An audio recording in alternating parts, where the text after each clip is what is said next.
भारत की तेल नीति में बड़ा बदलाव देखने को मिला है। मोदी सरकार के 4 साल में अमेरिका से तेल इंपोर्ट बढ़ चुका है, इतना कि ये पिछले 4 साल में सबसे ज्यादा हो गया है और रूस से भी खरीदारी लगातार जारी रही। लेकिन सवाल उठता है, क्या ये सिर्फ कीमत की रणनीति है या भारत की ऊर्जा सुरक्षा का नया फॉर्मूला? नमस्कार, कड़क देख रहे हैं आप। आपके साथ इस सेगमेंट में मैं हूं वात्सल्य और कड़क के इस स्पेशल एडिशन में आपका स्वागत है। अमेरिका लंबे समय से दुनिया के तमाम देशों पर रूसी कच्चा ऑयल यानी रशियन ऑयल की खरीद बंद करने का दबाव डालता नजर आया है। डोनाल्ड ट्रंप ने ऐसे देशों की लिस्ट में भारत पर इस मुद्दे को लेकर तगड़ा एक्शन भी ले लिया है। रूसी तेल खरीद को यूक्रेन युद्ध में व्लादिमीर पुतिन की आर्थिक मदद बताते हुए ट्रंप ने भारत पर लागू 25% टैरिफ को बढ़ाकर 2 गुना यानी 50% कर दिया। इसके बाद भारत ने ऐसी रणनीति अपनाई कि अमेरिका भी खुश और रूसी खरीदारी भी जारी। केपलर के आंकड़ों के अनुसार अक्टूबर में यूएस ऑयल इंपोर्ट 4 साल के हाई पर पहुंच गया, लेकिन रशियन ऑयल इंपोर्ट अभी भी सबसे ऊपर है। भारत हर साल लगभग 200 से 300 मिलियन टन तेल आयात करता है, जबकि घरेलू उत्पादन केवल 40 से 45% है, यानी देश की ऊर्जा जरूरतों को अधिकांश हिस्सा अब भी आयात पर निर्भर है। यही वजह है कि मोदी सरकार ने सप्लाई डाइवर्सिफिकेशन पर जोर दिया है। अमेरिका से शेल ऑयल और एलएनजी खरीदकर भारत ने इंटरनेशनल मार्केट में लीवरेज बढ़ाया। वहीं रशिया से डिस्काउंटेड क्रूड ऑयल खरीद करके पेट्रोल डीजल की कीमतों को नियंत्रण में रख लिया है। लेकिन चुनौतियां भी कम नहीं है। अमेरिका से महंगा तेल, रशिया से खरीद पर अंतर्राष्ट्रीय आलोचना और लॉजिस्टिक जोखिम, ये सभी मुद्दे भारत की रणनीति को चुनौती देते हैं। फायदा ये हुआ कि देश के पास स्टॉक पाइल बढ़ा और ऊर्जा सुरक्षा मजबूत हुई। साथ ही अंतर्राष्ट्रीय तेल बाजार में भारत की बार्गेनिंग पावर भी बढ़ गई है। वहीं दीर्घकालिक दृष्टि में सरकार रिन्यूएबल एनर्जी, इलेक्ट्रिक वाहन और ऊर्जा आत्मनिर्भरता पर भी काम कर रही है। तो देखा आपने कि मोदी सरकार की तेल नीति केवल कीमत और सप्लाई तक सीमित नहीं है। ये रणनीति भारत की ऊर्जा सुरक्षा और आर्थिक स्थिरता को ध्यान में रखकर बनाई गई है। लेकिन भविष्य में ये नीति कितनी कारगर साबित होगी वो तो समय बताएगा। भारत की तेल पर निर्भरता इस वक्त ज़्यादा है। भारत दुनिया का तीसरा सबसे बड़ा तेल आयातक है। तेल की खपत में लगातार वृद्धि हो रही है। पेट्रोल, डीजल और रिफाइनिंग उद्योग के सपोर्ट की वजह से ये काम आपको देखने आगे को मिल रहा है।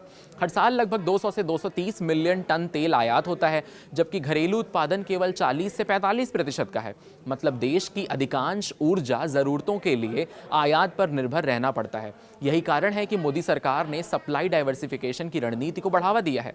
अमेरिका से आयात में उछाल हुआ है। पिछले 4 साल में अमेरिका से तेल आयात में रिकॉर्ड वृद्धि हुई है।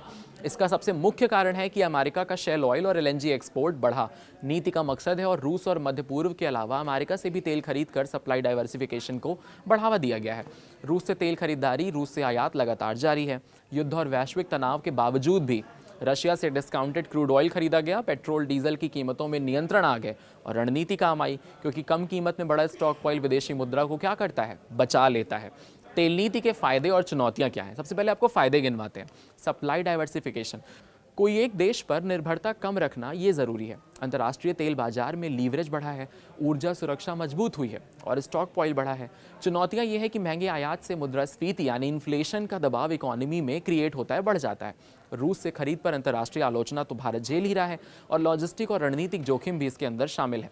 कुल आयात का 12% अमेरिका से है। केपलर के आंकड़ों के अनुसार अक्टूबर 2025 में अमेरिका से भारत का कच्चा तेल आयात 4 साल से भी ज़्यादा समय के हाई लेवल पर पहुंच गया है।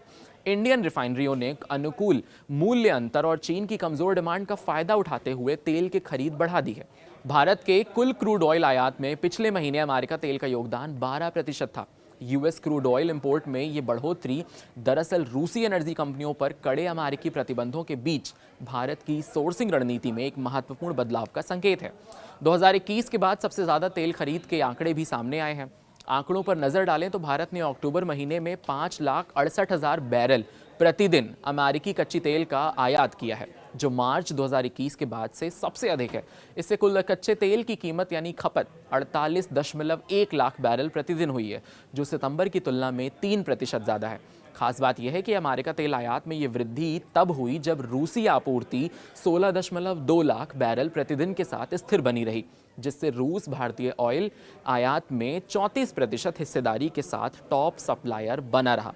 तो अब देखना ये होगा कि भारत इन ऑयल स्पेसिफिकेशन का, इस ऑयल का कितना बढ़िया इस्तेमाल करता है और किस तरीके से मोदी सरकार इन चीज़ों को, खास करके रशिया के साथ और अमेरिका के साथ ऑयल एक्सपोर्ट को बराबर यानी बतौर साफ रखती है, और आने वाले समय में क्या इसके दामों में भी हमें गिरावट देखने को मिलेगी। ऐसे ही अमेजिंग अपडेट्स के लिए आप कड़क को फॉलो करिए, हमारे चैनल को सब्सक्राइब करिए और लाइक करिए हमारी वीडियोस को।